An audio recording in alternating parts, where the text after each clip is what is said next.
Axşamınız xeyir, hörmətli izləyicilər, Open Media'nın Azərbaycanca xidmətinin yekun buraxılışı efirdədir. Studiyada Diana Qarapetyan işləyir və bugünkü buraxılışımızda izləyin.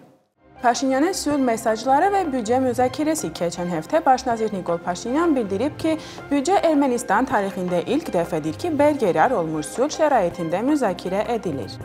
Silah tədarükünün şaxələndirilməsi Müdafiə naziri Süleyman Babikyan müdafiə sənayesi şirkətləri ilə müqavilələrin kəskin artdığını vurğulayıb. Yeni ordu konsepsiyası Paşinyan bəyan edib ki, Ermənistan ordusunu və ordu konsepsiyasını çox böyük templə inkişaf etdirir. Əsirlərin məhkəmə farsı Bakıda Artsakın keçmiş hərbi siyasi rəhbərliyinin və bir sıra əsirlərin növbəti məhkəmə prosesi keçirilib. Ruben Vardanyan'a təyin olunan yeni vəkilin mübahisəli mövqeyini müzakirə edəcəyik. Naxçıvanda korrupsiyon skandalı daha bir məktəb müəllimləri kütləvi etiraz etdilər.